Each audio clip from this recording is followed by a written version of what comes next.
Welcome Indian fight जंग में आप सभी का स्वागत है। गिरते हैं सहसवार ही मैदान जंग में, वो तिफल क्या गिरे जो घुटनों के बल चले।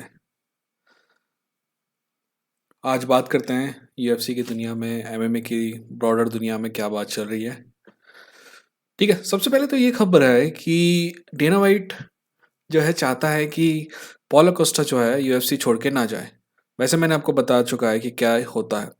वैसे तो इस बात पे भी कंफ्यूजन है कि उसकी लास्ट फाइट कौन सी है, ये वाली जो हो गई वो है कि नेक्स्ट वाली है। राइट, इस फाइट के पहले उसके मैनेजर का कहना था कि वो लास्ट फाइट है। अभी कुछ लोग बोल रहे हैं कि अब लास्ट लास्ट फाइट नेक्स्ट है, बट जो भी है, ऐसा कहा जा रहा है कि यूएफसी नहीं चाहती कि वो बाहर जाए। अब मैंने आपको पहले ही बता दिया है कि ये कॉन्ट्रैक्ट किस टाइप के होते हैं। पहले बात तो आपके पास 3 महीने का 90 दिन का एक्सक्लूसिव नेगोशिएशन होता है, जहाँ पे आप सिर्फ यूएफसी से नेगोशिएट करते हैं। उसके बाद भी अगर आप मैचिंग राइट्स हैं आपके, अगर आपके कॉन्ट्रैक्ट में है, तो अगर सामने वाला आपको 10 रुपये ऑफर करता है तो यूएफसी अगर उस 10 रुपये को मैच करता है तो आपको यूएफसी में रहना पड़ेगा। ठीक है, that is called matching rights. Anyways, जो अगली न्यूज़ है वो भी पॉलो कोस्टा से जुड़ी हुई है। तो डेना वाइट ने कहा कि पॉलो कोस्टा के साथ जो हुआ उस दिन, अगर आपने चैनल देखते हैं तो आपको पता होगा कि पॉलो हुआ ये कि पॉलो कोस्टा जो है अपना वेट जो लूज का जो मोमेंटम है वो कर रहा था। और आखिरी के 2-3 दिन जो होते हैं सबसे ज़्यादा वेट लूज का टाइम रहता है। right? आदमी बहुत ज़्यादा डिहाइड्रेट रहता है, और ऐसे समय में अगर आप किसी का ब्लड लेने आएंगे जब वो हद से ज़्यादा डिहाइड्रेटेड है, तो सामने वाला आप पे नाराज़ होगा ही होगा। और सेम नाराज़गी आपके पॉल अगस्टा ने भी जाहिर की। जब डेना वाइट को ये पता चला तो डेना वाइट ने उससे वादा किया है, मतलब सभी से वादा किया है कि ऐसा कभी नहीं होगा। जैसा कि मैंने उस दिन भी कहा था कि आप 4 4 घंटे वेट करके ब्लड ले सकते थे। अगर आदमी पॉजिटिव है किसी चीज़ को लेकर तो तब भी पॉजिटिव होता, अगर नेगेटिव है तो तब भी नेगेटिव होता। 4 घंटे में दुनिया नहीं बदल जानी पड़ती। और ये क्या तरीका है कि आप 6 बजे जा रहे हैं किसी के घर, 4 बजे जा रहे हैं किसी के घर। यूसाडा के ये तक हैं कि कहीं कोई आदमी छुट्टी पे गया है ना, तो वहां पे जा रहे हैं उसका टेस्ट करने। आपको पता है यूसाडा में अगर आप ना पूल में हैं तो आपको पूरे समय बताना पड़ता है कि आप कहाँ पे हो। मान लो आप दिल्ली गए हो तो बताना पड़ेगा आप दिल्ली में हो, पहाड़गंज के आसपास। चंडीगढ़ में माल रोड के आसपास हो, बैंगलोर में आप कोरमंगला में हो, आपको बताना पड़ेगा। अजीब सी बात है ना। खैर, दूसरे कोई तरीके हो सकते हैं दोस्त, जो है ठीक है ना। जब फाइट है उसके 6 महीने पहले से 6 महीने बाद तक भी चले तो चलता है, क्योंकि कई फाइटर 1 साल तक नहीं करते, तब भी वो यूसाडा के पूल में रहते हैं। जैसे कि लियोन पिछले 4 साल में 3 बार फाइट किया है, बट 4 साल में चारों साल यूसाडा के पूल में रहा है, यानी कि उसको कभी भी ये सब करना पड़ा होगा। नेक्स्ट जो है वो ये है कि जैसे ही लियोन पास हुआ, मतलब सॉरी, लियोन जैसे ही फाइट जीता, 15-20 मिनट 25 मिनट बाद होरे भाई ने उसको याद दिलाया कि three three piece in soda का आपको बदला लेना है कि नहीं लेना है। दोस्त, इस दुनिया में बेइज्जती सभी की होगी, कभी मेरी कभी तेरी, कभी इसकी कभी उसकी। आपको याद है जब लियोन के साथ ये हरकत हुई थी, उसके बाद जब हवा में उड़ रहे थे होरे मासविदाल साहब, तो लियोन कई बार बोलता रहा कि फाइट करना है, फाइट करना है, फाइट करना है। एक बार तय भी हुई, खैर हो नहीं पाई। ये सब जब चल रहा था तब तब को इज्जत दिया होरे ने, पर एकदम से आदमी चैंपियन बन गया, आपको लगता है कि आपको चैंपियनशिप शॉट मिल जाएगा, इसलिए आप फाइट करना चाह रहे हो। खैर, मेरे को नहीं लगता कि फाइट होगी।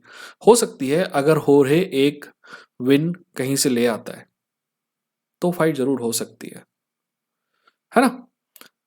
नेक्स्ट खबर जो है टोनी फर्ग्यूसन के बारे में है। टोनी फर्ग्यूसन जो है वेल्टरवेट में मूव कर चुका है।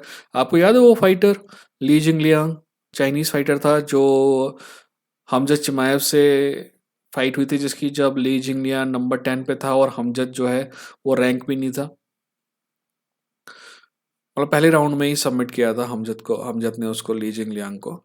तो उसी से फाइट होने जा रही है टोनी फर्ग्यूसन की वेल्टरवेट पे। पहली बात तो आप ये जान लीजिए कि टोनी फर्ग्यूसन हमेशा शुरुआत जो है उसके करियर की वेल्टरवेट से हुई, यहाँ तक कि वो जब आया था ना, तो इनका जो अल्टीमेट फाइटिंग चलता है ना, नहीं क्या कहते हैं इसको, दी अल्टीमेट फाइटर, इनका जो रियलिटी शो चलता है, उस पे टोनी फर्ग्यूसन वेल्टरवेट वाले टूर्नामेंट में आया था और उसको जीता भी था। हाँ, मेरे को याद है कि उस समय एक जो मतलब वहाँ पे ना 2 बड़े फाइटर होते हैं जो एज़ अ गाइड या टीचर टाइप काम करते हैं, लीडर होते हैं। तो मेरे ख्याल से टोनी फर्ग्यूसन की टीम जो थी, वो ब्रॉक लेसनर की टीम में थी। मतलब टोनी फर्ग्यूसन ब्रॉक लेसनर की टीम में था।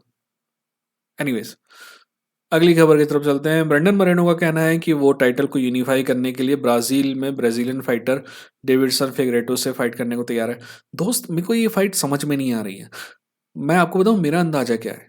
मेरा अंदाज़ा ये है कि डेविडसन फिगरेटो इससे फाइट नहीं करेगा और कुछ दिनों बाद डेविडसन फिगरेटो की फाइट नहीं करने की वजह से ये जो टाइटल है सीधे-सीधे ट्रांसफ़र हो जाएगा मरेनो को और डेविडसन फिगरेटो या तो 135 में चला जाएगा या पता नहीं क्या करेगा, बट मेरे को आसार कम लगते हैं यहाँ पे रहने के। मैं गलत हो सकता हूँ, पर कोई दिक्कत नहीं है।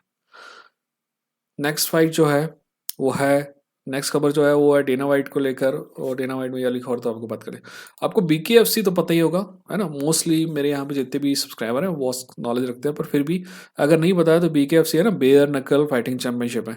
तो उसमें एक बहुत बेहतरीन फाइट हुई, जो मैंने बताया आपको फाइट होने के 6 घंटे बाद देखी। डाउनलोड करके रखा था मैंने, इसलिए देखी, मतलब बिना कुछ न्यूज़ व्यूज़ पढ़े देखी, क्योंकि I was excited about that fight. But वो फाइट उसी समय उस दिन ना रात को 3 बजे 3:30 बजे फाइट चालू हुई उसिक की, उसिक जोशुआ की। 4:30-5 बजे के आसपास वो मतलब जो निपटा के मैं सोने की कोशिश किया, सो नहीं पाया। फिर सुबह 7:30 बजे से मेन इवेंट चालू हो गया। प्रीलिम्स तो मैंने देखे ही नहीं, तो उस समय देखने का मौका नहीं मिला। तो बाद में देखा तो ये फाइट थी माइक पेरी वर्सेस एमबीपी। अगर आप माइक पेरी को तो जानते ही होंगे, यूएफसी में था। मतलब अपनी धुन पे नाचने वाले जो लोग होते हैं ना, माइक पेरी उनमें से एक है। बिंदास आदमी है। और दूसरी तरफ माइकल वेनम पेज। अगर आपने नहीं देखा ना तो आप ये वीडियो ना, माइकल वेनम वीडियो को पॉज कीजिए और माइकल वेनम पेज की ना हाइलाइट्स देखिएगा। बहुत शानदार किक बॉक्सर है, बहुत ही शानदार।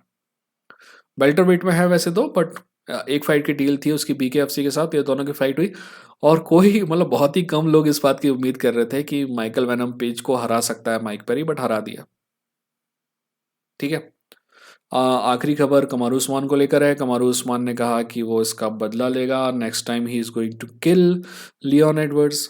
मेरा कमारू उस्मान को सलाह दो है। नंबर एक, दोस्त, you don't have to prove anything. अभी तुम पाउंड फॉर पाउंड नंबर 1 थे, अभी भी नंबर 2 हो गए या 3 हो गए ज़्यादा से ज़्यादा। इस अभी जो एज चल रहा है ना, इस करंट एज में जितने भी बेहतरीन फाइटर हैं उनमें से कमारू उस्मान एक है। बहुत कुछ हासिल किया है तुमने। और जब फाइटर कॉनर मैकग्रेगर के बारे में एक बात बताऊं मैं, नेट डियाज की दूसरी फाइट में भी, पहली फाइट में भी मेरा मानना था कि पहली फाइट में सभी को पता है कि नेट डियाज जीता, बट दूसरी फाइट में भी मेरा मानना था कि कॉनर मैकग्रेगर हारा था। एक 10 राउंड था, एक आध दिन में उस बारे में बात करूंगा, ठीक है? पर उस लड़के ने हारने के बाद हम्बलनेस दिखाया और बोला कि I am humble in victory and defeat. Champion की ये पहचान होती है। चैंपियन हमेशा हम्बल है विक्ट्री और डिफीट में। हाँ, फाइट के पहले कितनी बकर करना है करो, इवन फाइट के दौरान कितनी बकर करना है करो, बट फाइट के बाद you have to be humble. और ओके, 2 दिन बाद आप बोल सकते थे कि I can kill you, I will kill you, okay. आप अगली बार ट्राई कर लेना, है ना?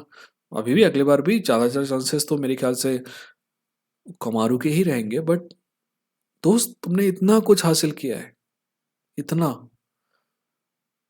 You are one of the best fighter of this generation. Be humble, it's okay, it's just. जिंदगी में याद रखना, किसी भी आपकी जिंदगी ना किसी एक हार से डिसाइड नहीं होगी, सॉरी, किसी एक हार से डिफाइन नहीं होगी। शुद्ध हिंदी में कहें तो कोई एक हार आपकी जिंदगी को परिभाषित नहीं करेगी। ठीक वैसे ही एक जीत भी आपकी जिंदगी को परिभाषित नहीं करेगी, ठीक है? हार और जीत जिंदगी से लगी है। चलिए, सब्सक्राइब करिए, बेल आइकन पर क्लिक करिए। अभी तक रुके हैं तो बताइएगा कमेंट सेक्शन में और क्या इशू है, ठीक है? अच्छा कुछ होता है तो भी बताइएगा, मुझे अच्छा लगेगा जान के। अपना ख्याल रखिए, अपनों का ख्याल रखिए। मिलते हैं अगली वीडियो के साथ, तब तक अपना ख्याल रखिए।